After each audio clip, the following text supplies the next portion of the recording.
Pharma ரிசர்ச்சிற்கு வரவேற்கிறோம். எல்லாருக்கும் வணக்கம். யோசிச்சு பாருங்களேன், ஒரு புது மருந்து வருதுன்னா அது நமக்கு நல்லதுதானா சேஃப் தானான்னு எப்படிங்க முடிவு பண்றாங்க? அதுக்கு பின்னால ஒரு பெரிய சயின்ஸ் இருக்கு. அந்த சயின்ஸோட இதயம் தான் கிளினிக்கல் ட்ரையல் டிசைன். அதாவது ஒரு சோதனையை எப்படி கட்டமைக்கிறோங்கிறது. இன்னைக்கு நாம இதுல ரொம்ப முக்கியமான 3 டிசைன்ஸ், பேரலல், கிராஸ் ஓவர், அப்புறம் ஃபேக்டோரியல், இத பத்தி தான் ஆழமா பார்க்க போறோம். சொல்லப்போனா இதுதான் ஒரு ரிசர்ச்சோட வெற்றியை தீர்மானிக்கிற ப்ளூ பிரிண்ட். வாங்க உள்ள போகலாம். ஓகே, நாம எதை பத்தியெல்லாம் பேச போறோம்னா, முதல்ல இந்த டிசைன் ஏன் ஒரு ஆராய்ச்சிக்கு இவ்ளோ முக்கியம், அதோட ஆர்கிடெக்சர் என்னன்னு பாப்போம். அதுக்கப்புறம் பேரலல் டிசைனா என்ன, கிராஸ் ஓவர் டிசைனா என்ன, ஃபேக்டோரியல் டிசைனா என்னன்னு ஒன்னொன்னா டீட்டெயிலா பார்க்கலாம். கடைசியா இது மூணையும் ஒப்பிட்டு நம்ம என்ன கத்துக்கிட்டோன்னு ஒரு ரவுண்ட பாத்துரலாம். சரி, விஷயத்துக்கு வருவோம். ஒரு ரிசர்ச் ஆரம்பிக்கிறதுக்கு முன்னாடி நம்ம கேட்க வேண்டிய மிக முக்கியமான கேள்வி ஒன்று இருக்கு. அது என்ன தெரியுமா? இந்த சோதனையை நம்ம எப்படி டிசைன் பண்ண போறோம் அப்படிங்கிறது தான். ஏன் இது இவ்ளோ முக்கியம்னா, அந்த டிசைன் தான் நமக்கு கிடைக்க போற ரிசல்ட்ஸ் உண்மையா இல்லையாங்கிறதையே தீர்மானிக்க போகுது. இந்த கூற்றுல சொல்ற மாதிரி ஒரு கிளினிக்கல் ட்ரையலோட டிசைன் தான் அதோட ஆணிவேர். யோசிச்சு பாருங்க, நீங்க ஒரு பெரிய பில்டிங் கட்டுறீங்க, ஆனா அதோட ஃபவுண்டேஷன் சரியில்லைன்னா என்ன ஆகும்? மொத்த பில்டிங்கும் சரிஞ்சிடும் இல்லையா? அதே மாதிரி தான் நம்ம டிசைன் தப்பா போயிடுச்சுன்னா எவ்வளோ பெரிய ஆராய்ச்சி பண்ணியும் பிரயோஜனம் இல்ல, கிடைக்கிற டேட்டா எல்லாமே குப்பைக்கு சமம். ஓகே, இப்ப நாம பார்க்க போற முதல் டிசைன், இது கிளினிக்கல் ரிசர்ச்சோட ஒரு பெஞ்ச் மார்க்னு கூட சொல்லலாம். ரொம்ப பரவலா பயன்படுத்தப்படுற ரொம்ப நேரடியான ஒரு அப்ரோச். அதுதான் பேரலல் டிசைன். வாங்க, இது ஏன் இவ்ளோ ஃபேமஸ், இது எப்படி வேலை செய்யுதுன்னு இப்ப டீட்டெயிலா பார்க்கலாம். இத சிம்பிளா புரிஞ்சுக்க ஒரு ரன்னிங் ரேஸ் மாதிரி கற்பனை பண்ணிக்கோங்க. 2 தனித்தனி பேரலல் ட்ராக்குகள் இருக்கு. இப்போ நாம என்ன பண்றோம்னா, நம்ம கிட்ட இருக்கிற பார்ட்டிசிபென்ட்ஸ ரேண்டமா 2 குரூப்பா பிரிக்கிறோம். ஒரு குரூப்பை ட்ராக் ஏல ஓட விடுறோம், இன்னொரு குரூப்பை ட்ராக் பில ஓட விடுறோம். ட்ராக் ஏல இருக்கிறவங்களுக்கு ஒரு ட்ரீட்மெண்ட், ட்ராக் பில இருக்கிறவங்களுக்கு இன்னொரு ட்ரீட்மெண்ட், இல்லனா சும்மா ஒரு மருந்து போலி, அதாவது பிளேசிபோ கொடுக்கறோம். ரொம்ப முக்கியமான விஷயம், இந்த 2 ட்ராக்கும் ஒன்னோட ஒன்னு சந்திக்கவே சந்திக்காது. ஒரே நேரத்துல ரேஸ் நடக்கும். கடைசியா யாரு நல்லா பெர்ஃபார்ம் பண்ணிருக்காங்கன்னு 2 குழுவோட முடிவுகளையும் ஒப்பிட்டு பார்க்கறோம். இதுதான் பேரலல் டிசைன். ரொம்ப நேரடியான முறை. இந்த டிசைனோட பெரிய அட்வான்டேஜ் என்னன்னா, இதோட எளிமை தான். செயல்படுத்துறது ரொம்ப ஈஸி. குழப்பமே இல்லாம நேரடியா 2 ட்ரீட்மெண்ட்ஸை ஒப்பிடலாம். ஆனா இதுல ஒரு பெரிய சவால் இருக்கு. அதுதான் தேவைப்படுற ஆட்களோட எண்ணிக்கை.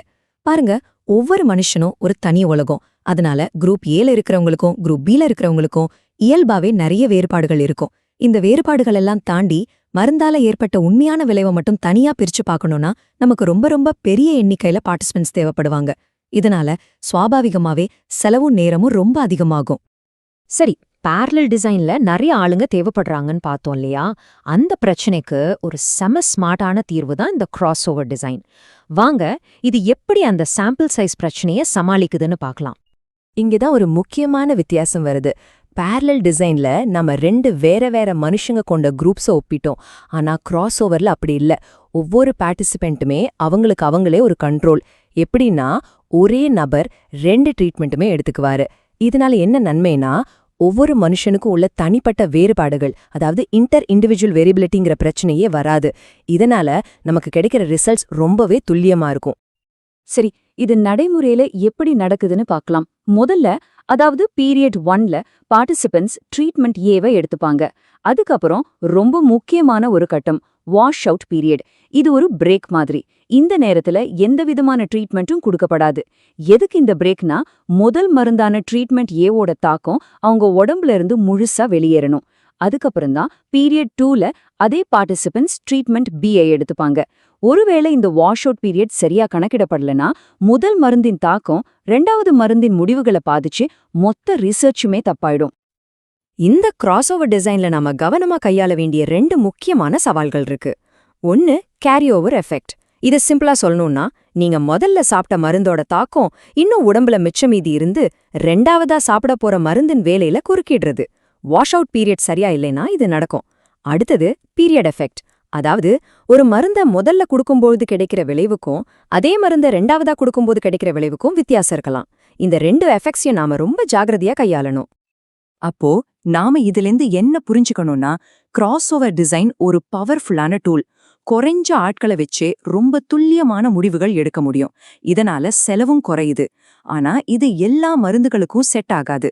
ஒரு மருந்து சீக்கிரமா வேலை செஞ்சு சீக்கிரமா உடம்ப விட்டு வெளியேறினா மட்டும்தான் இந்த டிசைன் சரிப்பட்டு வரும்.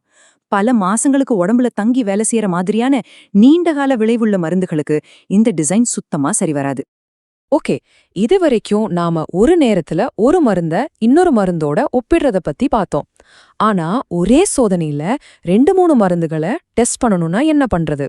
அது மட்டும் இல்ல, அந்த 2 மருந்துகளும் ஒன்னா சேரும்போது அதோட கூட்டு விளைவு எப்படி இருக்குன்னு தெரிஞ்சுக்கணுமா? இந்த மாதிரி சிக்கலான கேள்விகளுக்கு பதில் சொல்றதுக்கு தான் ஃபேக்டோரியல் டிசைன் இருக்கு. இந்த டிசைனை புரிஞ்சுக்க இந்த அட்டவணையை கொஞ்சம் கவனமா பாருங்க. இங்கே ஒரு 2x2 டிசைன் இருக்கு. அதாவது மொத்தம் 4 குரூப்ஸ். குரூப் 1க்கு மருந்து ஏவும் கிடைக்குது, மருந்து பியும் கிடைக்குது. குரூப் 2க்கு மருந்து ஏ மட்டும்தான், பிக்கு பதிலா ஒரு பிளேசிபோ. குரூப் 3க்கு அப்படியே உல்டா, மருந்து பி மட்டும்தான், ஏக்கு பதிலா பிளேசிபோ. கடைசி குரூப் அதாவது குரூப் 4க்கு ரெண்டுமே பிளேசிபோ தான்.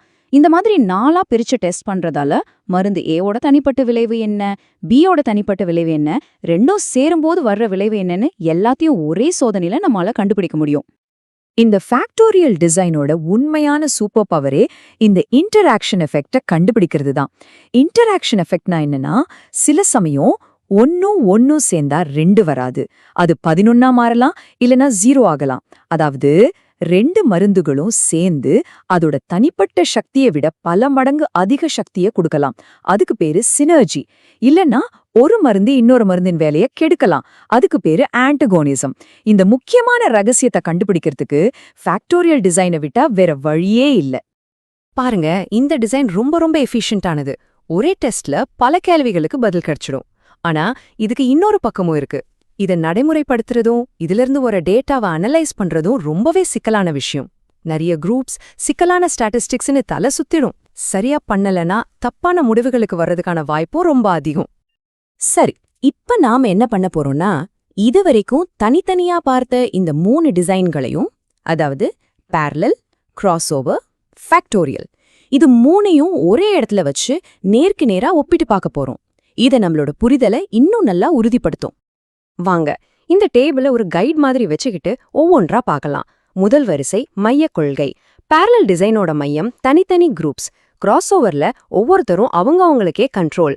ஃபேக்டோரியலோட முக்கிய நோக்கமே இன்டராக்ஷன்ஸை டெஸ்ட் பண்றதுதான். அடுத்தது சாம்பிள் சைஸ். பேரலலுக்கு பெருசா தேவைப்படும், கிராஸ்ஓவருக்கு சின்னதா போதும். ஆனா ஃபேக்டோரியலுக்கு ரொம்ப ரொம்ப பெருசா தேவைப்படும். அடுத்ததா முக்கியமான கேரி ஓவர் ரிஸ்க். இது கிராஸ்ஓவர்ல ரொம்ப அதிகம், மத்த 2லயும் குறைவு. இதனாலதான் நீண்டகாலம் வேலை செய்யற மருந்துகளுக்கு பேரலல் டிசைனும், குறுகிய காலம் வேலை செய்யற மருந்துகளுக்கு கிராஸ்ஓவரும், மருந்துகளோட காம்பினேஷனை டெஸ்ட் பண்ண ஃபேக்டோரியலும் சிறந்த தேர்வா இருக்கு. சரி, இப்போ உங்களுக்கான ஒரு கேள்வி. ஒரு புது கொலஸ்ட்ரால் மருந்தை நீங்க டெஸ்ட் பண்றீங்க. அந்த மருந்தோட எஃபெக்ட்ஸ் பல மாசத்துக்கு உடம்புல இருக்கும். இப்ப சொல்லுங்க, இந்த 3ல எந்த டிசைன் இதுக்கு சரியா இருக்கும்? ஏன் யோசிச்சிங்களா? சரியான பதில் பேரலல் டிசைன். ஏன்னா மருந்தின் விளைவு அவ்வளோ நாள் உடம்புல இருக்கும்போது ஒரு முறையான வாஷ் அவுட் பீரியட் கொடுக்கவே முடியாது. அதனால கிராஸ்ஓவர் டிசைன் இங்க சுத்தமா செட் ஆகாது. ஓகே, அடுத்த சினாரியோ. உங்ககிட்ட ஏற்கனவே 2 ஹைப்பர் டென்ஷன் மருந்துகள் இருக்கு. அது தனித்தனியாகவும் டெஸ்ட் பண்ணணும். 2யும் சேர்த்து கொடுத்தா இன்னும் நல்லா வேலை செய்தா, அதாவது ஒரு சினர்ஜிஸ்டிக் எஃபெக்ட் இருக்கானும் பார்க்கணும். இந்த குறிப்பிட்ட கேள்விக்கு பதில் சொல்லக்கூடிய ஒரே ஒரு டிசைன் எது? கரெக்ட், அது ஃபேக்டோரியல் டிசைன் தான். ஏன்னா இன்டராக்ஷன்ஸை கண்டுபிடிக்கிறது தான் அதோட ஸ்பெஷாலிட்டியே. இவ்ளோ நேரம் நம்ம பேசினதுல இருந்து நாம எடுத்துக்க வேண்டிய முக்கியமான பாடம் ஒண்ணு தான். அதாவது the research question dictates the design. உங்க ஆராய்ச்சியோட கேள்வி என்னவோ அதுதான் அதுக்கு எந்த டிசைன் சரியா இருக்கும்னு தீர்மானிக்கும். இத ஒரு குவிக் சமரியா பார்க்கலாம். நேரடியான குழப்பமில்லாத ஒப்பீடுகளுக்கு பேரலல் டிசைன் தான் நம்மளோட நம்பகமான கருவி. தனிப்பட்ட நபர் வேறுபாடுகளை கட்டுப்படுத்தி குறைஞ்சு ஆட்களை வச்சு அதிக பவரான ரிசல்ட் வேணும்னா கிராஸ்ஓவர் டிசைன் தான் பெஸ்ட். பல மருந்துகளோட சிக்கலான கூட்டு விளைவுகளை புரிஞ்சுக்க ஃபேக்டோரியல் டிசைன் ஒரு தனித்துவமான சக்தி வாய்ந்த கருவி. ஆக ஒரு சரியான டிசைனை தேர்ந்தெடுக்கிறதுங்கிறது நம்மளோட அறிவியல் இலக்குகள், நெறிமுறைகள், அப்புறம் கையில இருக்கிற வளங்கள், இது எல்லாத்தையும் சமநிலைப்படுத்துற ஒரு முக்கியமான யுக்தி சார்ந்த முடிவு. சரி, முடிவா உங்களை சிந்திக்க வைக்க ஒரு கேள்வி. இன்னைக்கு நாம பர்சனலைஸ்டு மெடிசின் காலத்தை நோக்கி ரொம்ப வேகமா போயிட்டு இருக்கோம். அதாவது ஒவ்வொருத்தரோட ஜெனட்டிக் அமைப்புக்கு ஏத்த மாதிரி தனித்தனியா மருந்துகளை உருவாக்குறது.